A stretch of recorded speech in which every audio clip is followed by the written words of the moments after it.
Mwiriwe neza bakundwa nshuti zanje na bene data muri ngaha muri Lago Agrio muri Repubulika ya Ecuador. Kuri jewe no mugisha ukomeye kuba ndi kumwe namwe bundi bushasha. Hari haheze igihe kingana gute kuva igihe twari ngaha?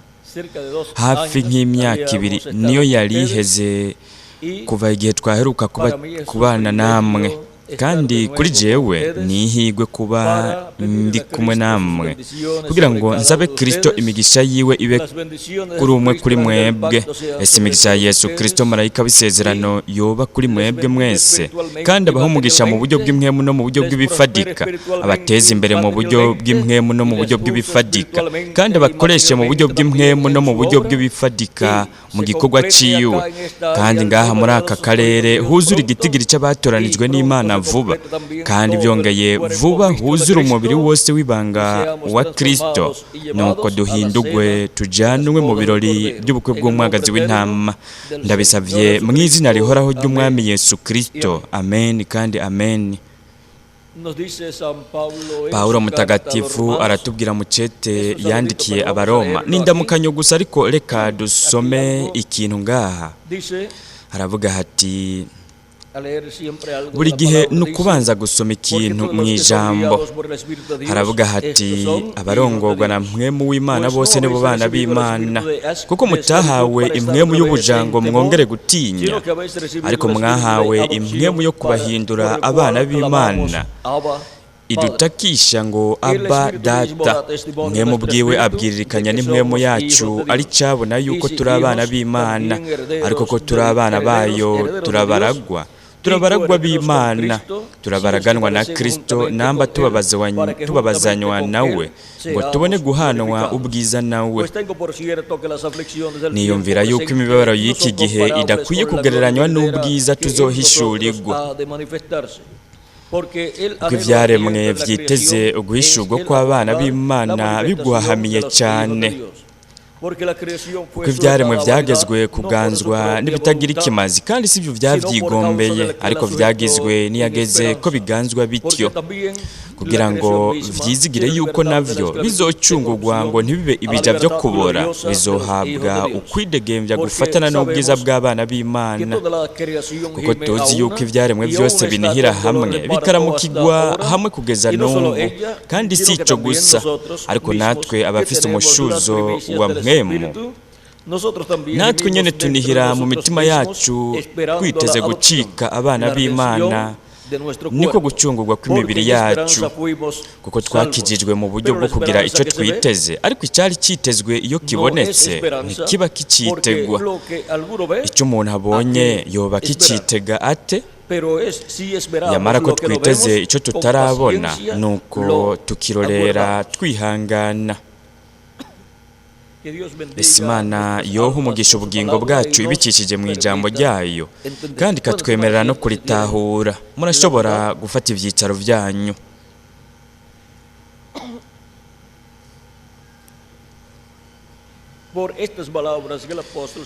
Muri aya majambo intumwa Paulo mutagatifu atubwiye ngaha, turashobora kubona ko Imana mu mugambi mu nteguro yayo yagenye itegeza kuzoraga abantu ukuragwa mu mwuzuro kw'abana b'abahungu n'abakobwa b'Imana, kandi kukuragwa mu mwuzuro no gucungurwa k'umubiri, no kuvuga no kuzuka ko bapfuye bizeye Kristo, hamwe no guhindurwa kwa twebwe bakiriho turi bazima, kugira ngo turonke umubiri umeze nk'umubiri wa Yesu Kristo uhoraho kandi uhawe ubwiza.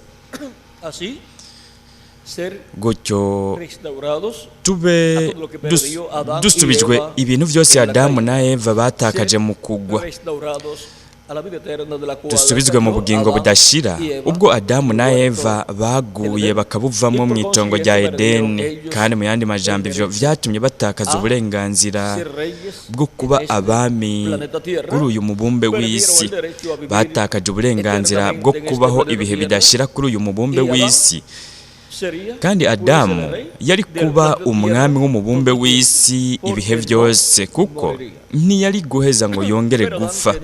Ariko Adamu yategerezwa kubanza kumara igihe ariko arakora mu mugambi w'Imana, ariko arakora mu bintu Imana yari yaramuhaye byo gukora. Hanyuma harangiye iyo ntambuko y'ibikorwa ariho yari gukora mu bifadika no mu bikorwa byo mu buryo bw'impwemu. Mu nyuma we yari guca ashika mu gihe aho yari kuragwa mu mwuzuro, kandi guhera ngaho ukabandanya aho ntibyari kongera gusubira gushoboka ko acumura canke ngo vyongere gushoboka ko apfa, kuko guhera ngaho ukabandanya yari kuba yamaze kuragwa mu mwuzuro. Ariko we ntiyarindiriye, na Eva nawe ubwiwe ntiyihanganye ngo arindire. Bo bategerezwa kurindira ko igiti cy'ubugingo arico Kristo jambo uwaharonye n'Imana akaba yari Imana. Bategerezwa kurindira ko yambara umubiri kugira ngo gutyo bashobore kujya ku giti cy'ubugingo. Icyo nico gituma mwebwe mubona ko igihe Kristo yari ngaha ku isi mu mubiri w'umuntu, ntiyari uwundi, yari jambo yahoranye n'Imana akaba yari Imana, akaba ari nawe yaremye ibintu byose. Ari we yambaye umubiri aba hagati mu biremwa abantu mu gihugu cya Isirayeli. Rero nimurabe ingene we atubwira ati ni jewe mutsima w'ubugingo, kandi aranatubwira ati ujya kuri uwo mutsima azohoraho ibihe bidashira. Kandi arongera akavuga ati utari y'umubiri wanje ngo wanywe n'amaraso yanje nta bugingo yogira muri we.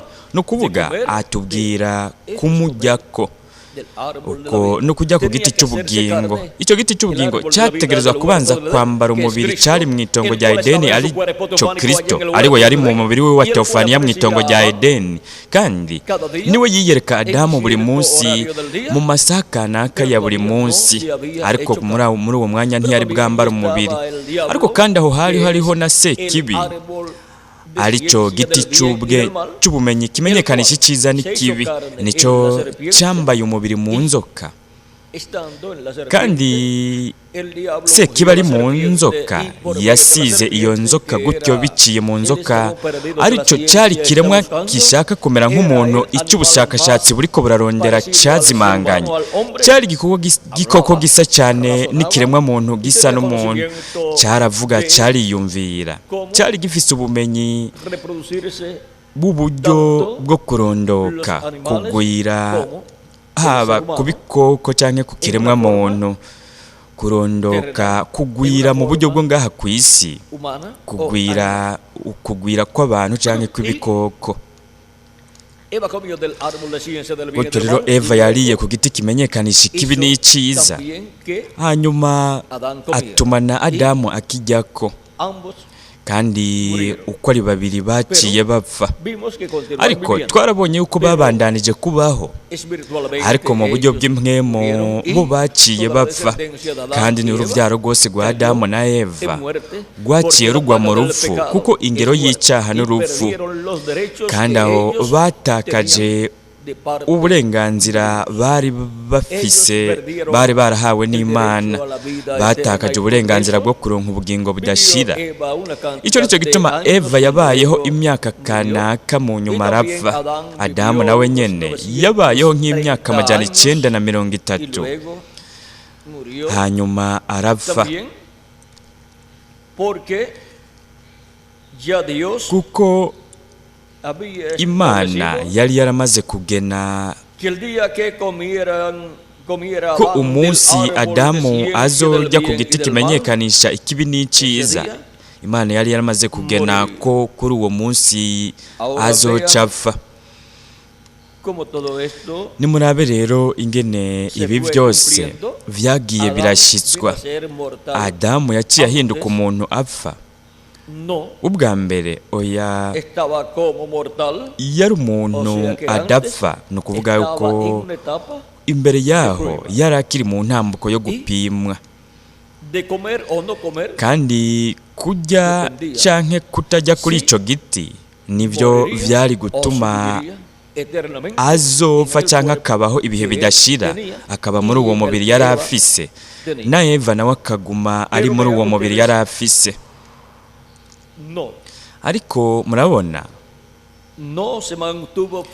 ntiyagumye ashikamye mu ijambo Eva, kandi ivyo byatumye mu nyuma Adamu nawe asanzwe azi n'inkurikizi zavyo, nawe nyene yemeye kwishinga Eva, ari kumwe na Eva nawe arajya ku ico giti acatakaza umugisha w'Imana, kandi yashoboye rero kumara imyaka 930 nk'uko biri mu Itanguriro ikigabane cya 5:5, kandi guheraho ukabandanya abana bose, ibiremwa abantu bose abari kuza kuri iyi si bari gushika kuri iyi si biciye mu kugira ubumwe, ukubonana k'umugabo n'umugore, kandi mu yandi majambo bari gushika bari mu ntambuko y'urupfu, bari kuvuka bakabaho igihe kanaka mu nyuma bagapfa, kandi ubushakashatsi kugeza n'ubu ntiburigera bushobora gukemura iyo mibereho y'ingene ikiremwa muntu kibayeho. Murabona Adamu yabaye imyaka 930, Henoki nawe si Henoki umwe yaduzwa mu ijuru, ahubwo n'uyundi Henoki Yeredi yabayeho imyaka 962.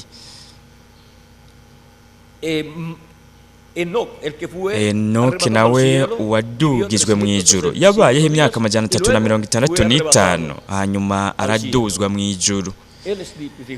We n'ishusho n'urugero yashushanije abantu bakiriho ari bazima bazohindurwa bakajanwa mu ijuru, mu nzu ya Data wo mu ijuru, kubera ko umwaka ukoreshwa mu banyamahanga, kubera ko ugizwe n'iminsi 365 hamwe n'icya kane cy'umunsi, amasaha 6. Nimwitegereze buri gihe iyo havuzwe umunsi umwe, umunsi ugizwe n'amasaha 28, ariko iyo havuzwe umunsi w'imbere y'Imana ungana gute? Ugizwe n'imyaka ingahe? Umunsi umwe imbere y'Imana n'imyaka 1000, niko bivugwa muri Petero wa 2 ikigabane cya 3:8. Nimuvugishwa n'Imana Mose nawe arabivuga muri Zaburi ya 90:4. Rero kandi byongeye n'iyinga rigizwe n'iminsi rirashobora gushushanya iyinga rigizwe n'imyaka, ariyo yoba ari imyaka 7, nko muri ya mayinga 70 yo mu buvugishwa bw'umuhanuzi Daniyeli. Ni nk'uko kandi tubona ko mu munsi mukuru w'umwaka wa Yubile ariyo mayinga 7 agizwe n'imyaka, iyo myaka iteranijwe n'imyaka 49, hanyuma haca haza umwaka wa 50 ari wo mwaka wa Yubile. Ayo mayinga 7 agizwe n'imyaka ariyo myaka 49, ayo mayinga ashushanya ibihendwi cyangwa intambuko ndwi izo ishengero ry'umwami Yesu Kristo ryaciyemo, kandi inyuma ya buri gihe kanaka Imana yagiye irarungika intumwa. Buri myaka 7, umwaka w'indwi waba wo kuruhuka mu gihugu, no kuvuga w'ikiruhuko waba ari umwaka wa Yubile.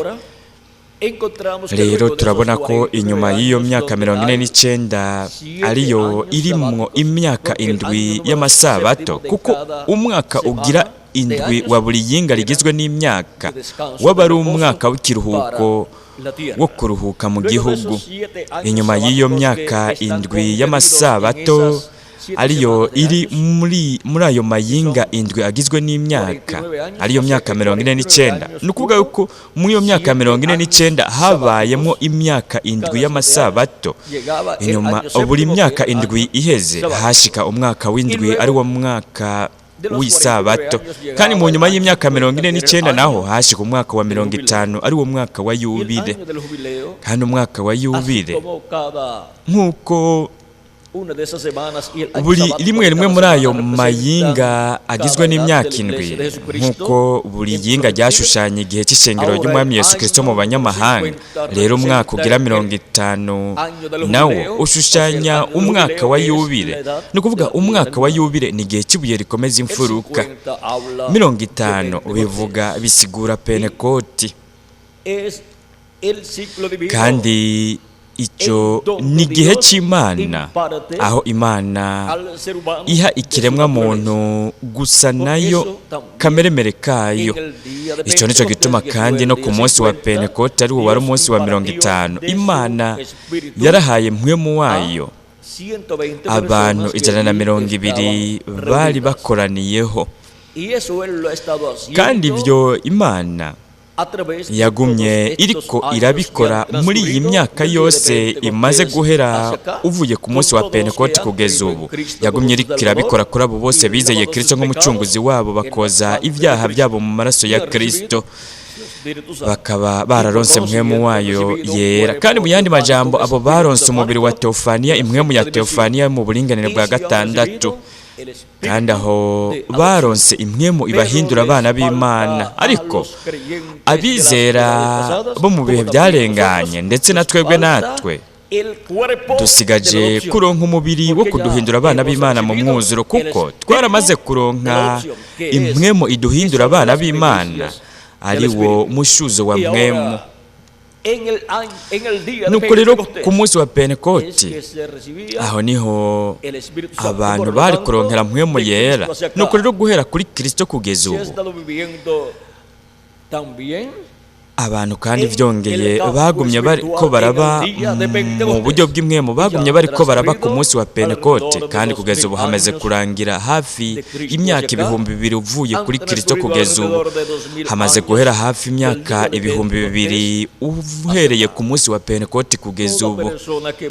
Umuntu wese azoragwa mu mwuzuro kugira ngo aronke ishusho na kameremere vya Yesu Kristo, ubwa mbere ategezwa kubanza guca mu ntambuko yo kwakira Kristo nk'umucunguzi wiwe, akoza ibyaha byiwe mu maraso ya Kristo, nuko akaronka mpwemu wiwe yera, kugira ngo gutyo aronke umushuzo, aronke umwandu w'agakiza kacu, umwandu wo kuragwa mu mwuzuro.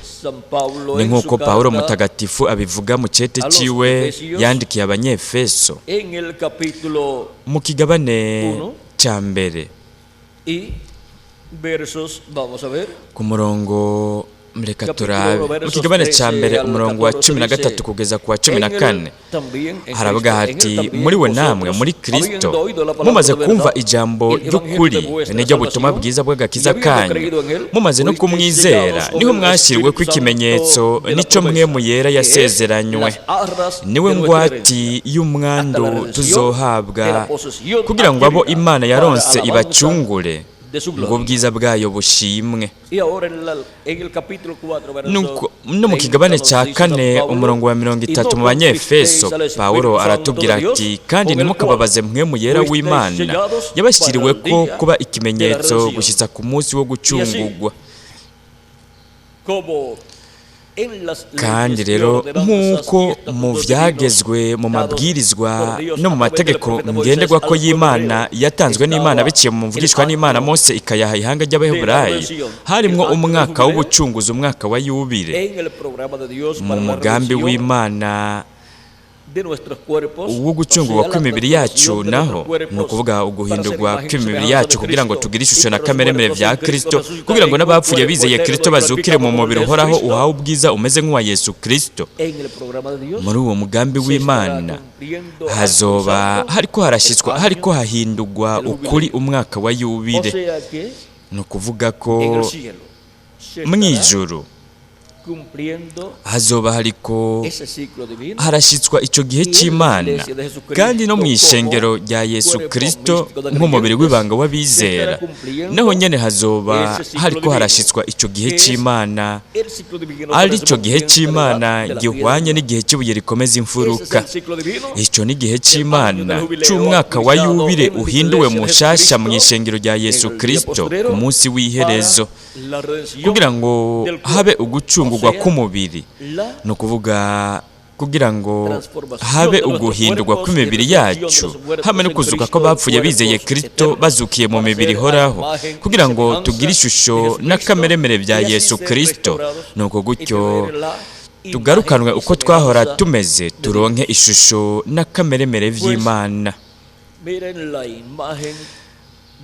Kuko nimwitegereze ishusho y'Imana ni Kristo ari mu mubiri wa Teofaniya, no kuvuga ni mwe mu ya Teofaniya, umubiri wa Teofaniya mu buringanire bwa gatandatu, ari wo witwa marayika w'isezerano cyangwa marayika w'uhoraho, ari we muntu wo mu buringanire bwa gatandatu, niwe yaremye amajuru n'isi. Kuko Imana iri muri uwo mubiri, uwo mubiri niwo Imana yabayemo kandi niwo yaremeyemwo amajuru n'isi. Ubwo nibwo buryo buboneka, niko Imana iboneka mu buryo bufadika, imeze nk'umuntu wo mu buringanire bwa gatandatu. Nicyo gituma muri ubwo buryo yariyeretse abavugishwa n'Imana benshi bo mu isezerano rya kera. Aburahamu yaramwiyeretse nka Melikisedeki, iranamwiyereka ari nka Elohimu. Mu nyuma Yakobo nawe yaragwanye n'umugabo, agwana n'umumarayika kugeza umutwenzi utambitse. Uwo mumarayika aramubwira ati ndekura kuko umutwenzi utambitse. Yakobo aramubwira ati sindakurekura utampezagiye. Uwo mumarayika aramubaza ati mbega witwa nde? Yakobo ati nitwa Yakobo. Umumarayika aramubwira ati ntukitwa Yakobo ukundi, ariko wiswe Isirayeli, kuko waniganye, no kuvuga kuko wagwanye n'Imana n'abantu ukanesha. Kandi ku muntu anesha buri gihe hama habaho umugisha uvuye ku Mana, uwo muntu akaronka n'izina risha, uwunesha. Yakobo rero ikibanza yari ari mu yaciye acita Peniyeli, kuko yavuze ati mbonye Imana imbona nkubone. Ariko ibyanditswe nabyo bivuga ko atanu umwe yigeze kubona Imana. Yakobo nawe akavuga ko yabonye Imana, na Aburahamu nawe yarabonye Imana, n'ababyeyi ba Samusoni nabo nyene bavuga yuko babonye Imana, n'abandi bantu baravuga ko babonye Imana. Ariko Imana yabwiye umuvugishwa n'Imana Mose igihe yari yifuje kubona Imana, yaramubwiye ati umuntu ntiyondaba mu nyonga ngo abeho. Yaramubwiye iti ndagukingiriza urushi rwanje mu maso, ndagufuke, nagushize mu gitandara ahameze nk'igihoro, gushitsa ndenganye, kandi nzokwivuga mu izina ko ndi Uhoraho. Meze mu nyuma nkureho urushi rwanje urabe mu bitugu vyanje. Nuko rero murabona Imana iri mu mubiri wayo wa Teofaniya yarabonekeye mu isezerano rya kera, kandi icyo nicyo gituma Yesu yashobora kuvuga ati Aburahamu yari yahameye kubona umunsi wanje, yarawubonye aranezerwa.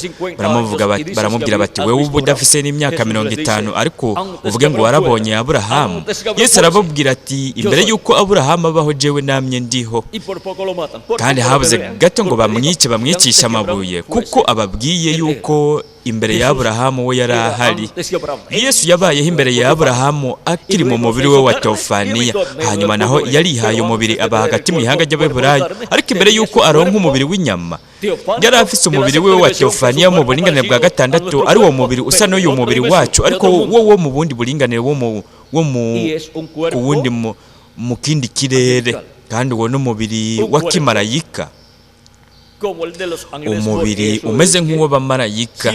Icyo nicyo gituma buri gihe uko Imana yagaragara mu buryo buboneka, yiyeretse abavugishwa n'Imana cyangwa iri mu nkingi y'umuriro, bayita umumarayika w'Uhoraho. Marayika w'Uhoraho niwe yabohoye ihanga ry'Abaheburayo, niwe yacishije ihanga ry'Abaheburayo mu bugaragwa. Marayika w'Uhoraho niwe yashikanye ihanga ry'Abaheburayo mu gihugu cy'isezerano.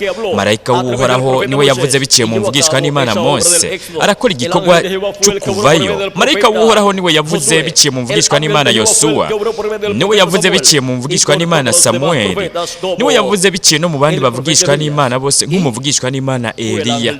Kandi marayika w'Uhoraho niwe yavuze biciye mu bavugishwa bose.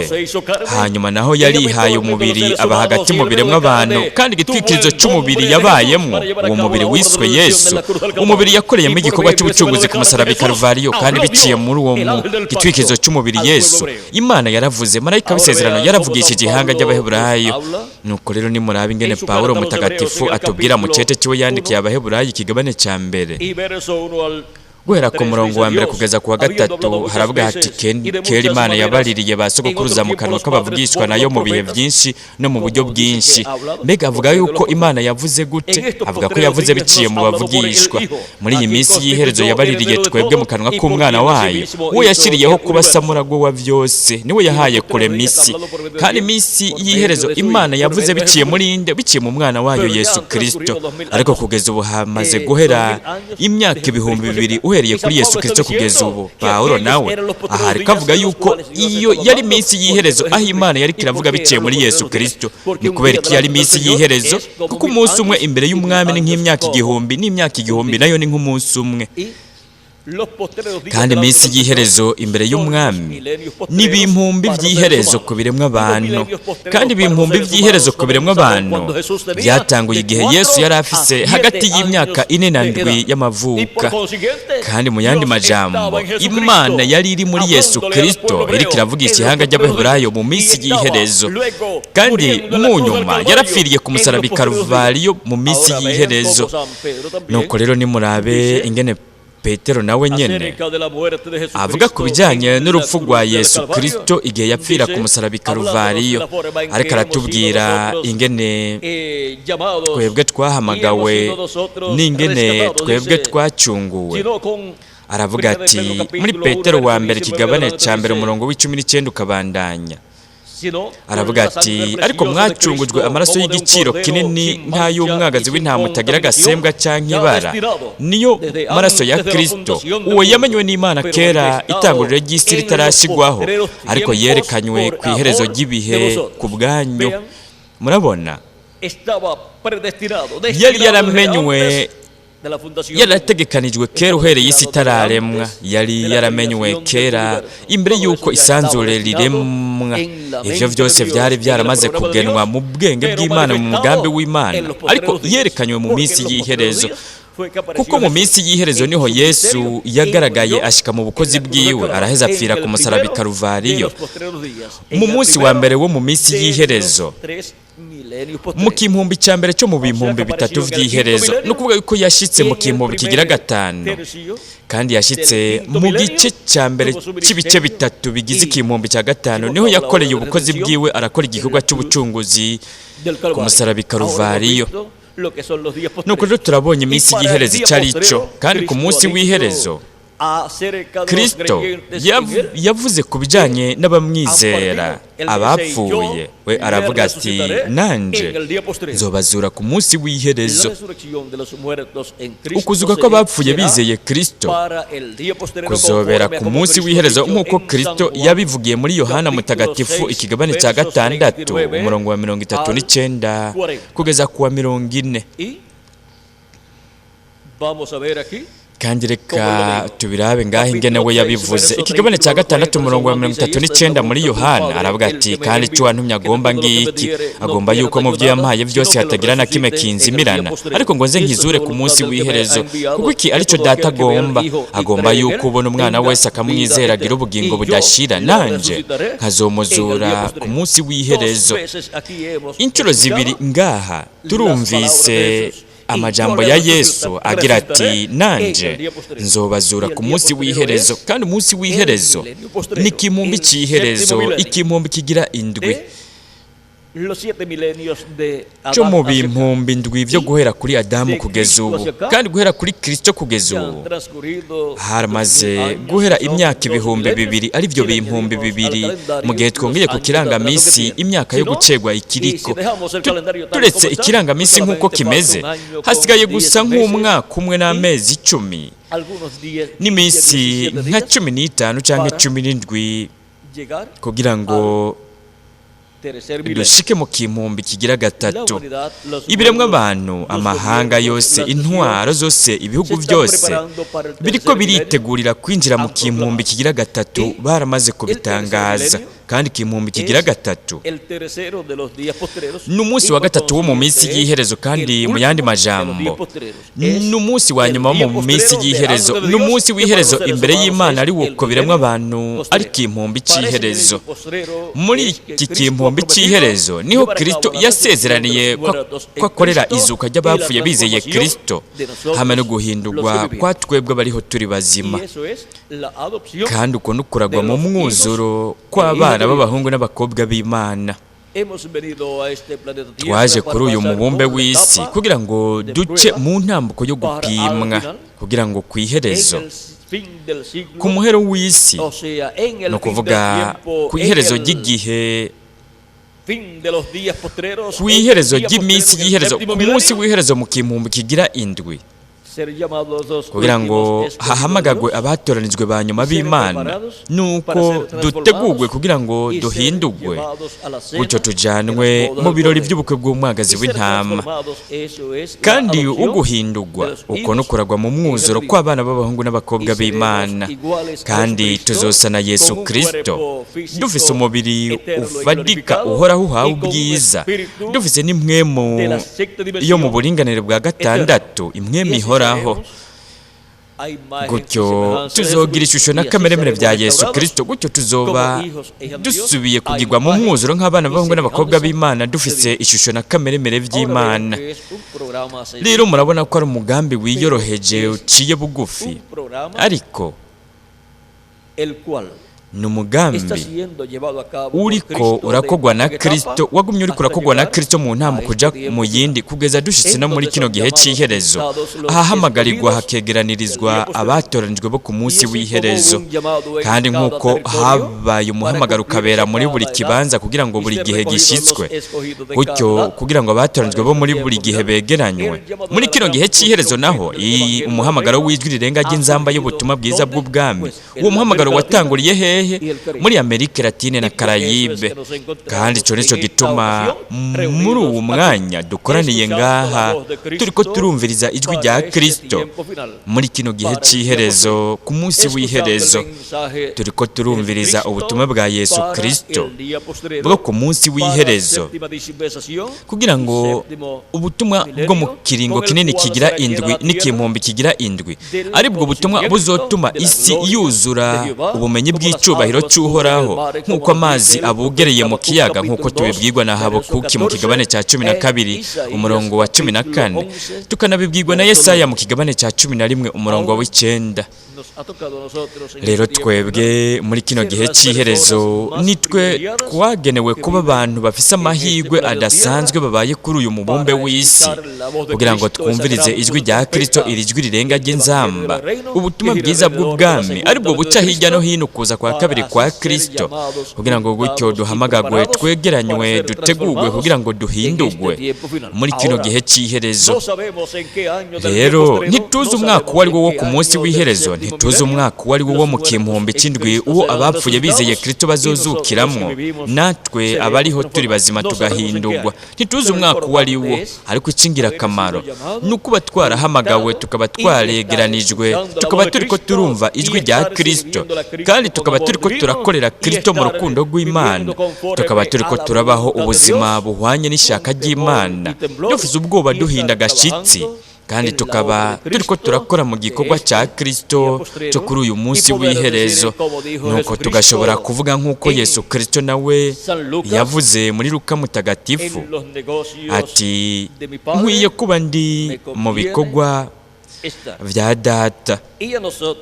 Kandi natwe dukwiye kuba turi mu bikorwa by'umukundo wacu umwami Yesu Kristo. Mu bikorwa by'umukundo wacu umwami Yesu Kristo niho dukwiye kuba turi, nk'uko Yesu nawe byari bikwiye ko aba ari mu bikorwa vya Data wo mw'ijuru, biri muri Luka ikigabane cya 2 umurongo wa 49. Nuko rero ubu twebwe turi mu bikorwa vya Yesu Kristo umucunguzi wacu, ibikorwa bihwanye n'uyu munsi w'iherezo, bihwanye n'iki gihe cy'ibuye rikomeza imfuruka, kuko kugeza ubu ibikorwa bya Kristo byo mu bihe byarenganye byaramaze gukorwa na Kristo, abikora biciye mu ntumwa no mu mugwi w'abatoranijwe bo mu bihe byarenganye. Ubu naho natwe nitwe dushikiriwe muri Amerika Latine na Karayibe, kugira ngo mu nyuma ibikorwa byacu birangiye turagwe mu mwuzuro muri kino gihe cy'iherezo. Hamaze kurangira ibikorwa byacu, hakaba hamaze guhamagagwa kugeza ku wa nyuma mu batoranijwe, akaba yakoranyirijwe mu mubiri w'ibanga wa Kristo mu gihe cy'ibuye rikomeza imfuruka. Nuko rero aho hazoba hamaze kuzura umubiri w'ibanga wa Kristo, kandi Kristo azoba yamaze kuvugira kugeza ku wa nyuma mu batoranijwe biwe. Hanyuma rero azova ku ntebe yo kuvugira abantu. Inyuma yaho rero niho abapfuye bizeye Kristo bazoca bazukira mu mibiri ihoraho, natwe bariho turi bazima duhindugwe. Kandi uko kuzuka ko bapfuye bizeye Kristo bazukiye mu mibiri ihoraho, hamwe n'uko guhindurwa kwa twebwe abariho turi bazima kugira ngo turonke umubiri uhoraho uhawe ubwiza kandi udapfa, uko no kuragwa mu mwuzuro kw'abana b'abahungu n'abakobwa b'Imana. Kandi ico nico gituma twebwe turiko turaba muri kino gihe cy'iherezo muri Amerika Latine na Karayibe, naho kandi bamwe bagiye no kuba mu yindi migabane canke mu bindi bihugu, bagiye kurondera ubuzi bwiza, bagiye no kurondera ivyigwa n'ubuzima bwiza bwo mu by'ubutunzi. Ariko nabo nyene ubutumwa burabashikira mu gihe baba bafise amazina yabo yanditswe mu gitabo cy'ubugingo cy'umwagazi w'intama. Turabonye rero iri banga ryo kuragwa mu mwuzuro, kandi turabonye n'igituma ubutumwa bw'inkuru nziza y'ubwami bw'ijwi rirenga ry'inzamba aribwo buca hirya no hino kuza kwa kabiri kwa Kristo aje nk'intambwe yo mu muryango wa Yuda nk'umwami w'abami n'ubuganza baganza aja mu gikorwa cyo kwisubiza ivyiwe. Turabonye ingene igituma ubwo butumwa bwatanguriye hehe muri Amerika Latine na Karayibe. Ni kubera ko Imana igira irage mu mwuzuro abatoranijwe bayo muri kino gihe cy'iherezo, ku munsi w'iherezo mu kimumbi kigira indwi. Kuri jewe ryari ihigwe rikomeye kuba nari kumwe namwe ndiko ndabaha izi ntasho. Nuko rero ngira ndabareke kugira ngo mushobore kugenda kwitegurira igikorane cyo mwijoro, mugende gufungura ivyo kumutaga.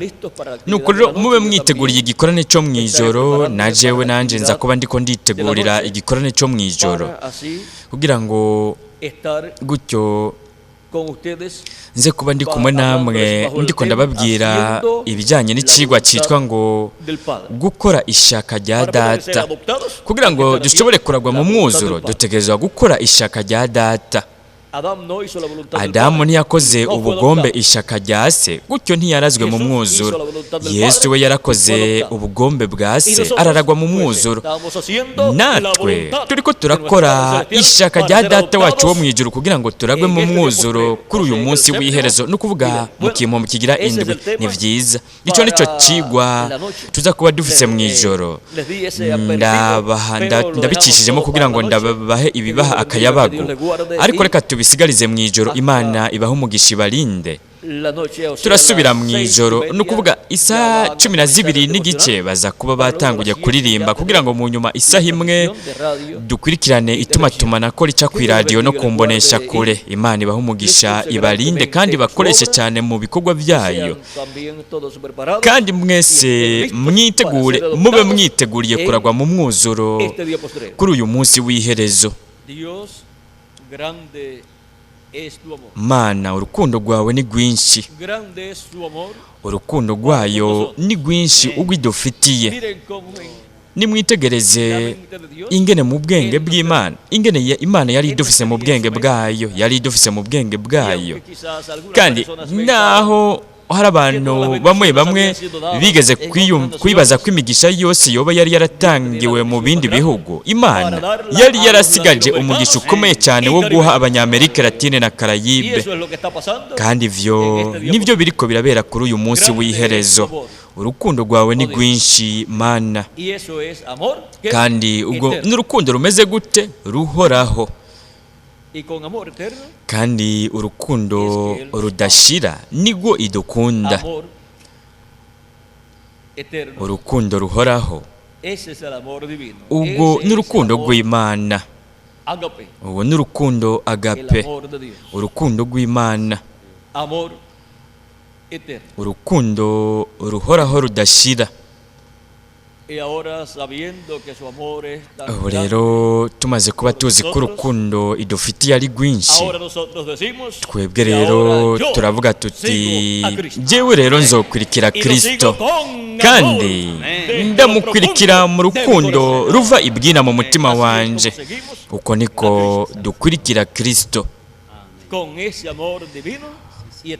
dufise urwo rukundo rw'Imana ruhoraho rugaragariye mu bugingo bwacu, mu mitima yacu. Mbega none ni gute dukurikira Kristo? Tumukurikira dufise urukundo rw'Imana mu bugingo bwacu, tumukurikira mu kwizera, dufise ukwizera kwacu gushinzwe muri Kristo, tuzi ko ibyo we yasezeranije ariko arabishitsa mu buzima bwacu, kandi azobandanya ariko arabishitsa, kandi azoduhindura muri kino gihe cy'iherezo, ku munsi w'iherezo, ni ukuvuga mu kimpumyi kigira indwi. Mu mwaka uwuhe? Turindire habanze habe izuka, natwe tubanze duhindurwe. Nuko rero tuzoraba ku kirangaminsi, tuzobwirana tuti raba umwaka yari kuduhinduriramwo. Mbega ni gute tuzoshobora kwerekana uwo mwaka? Kuko tuzovuga tuti umwaka nguyu, kandi raba n'umubiri wamaze guhindurwa.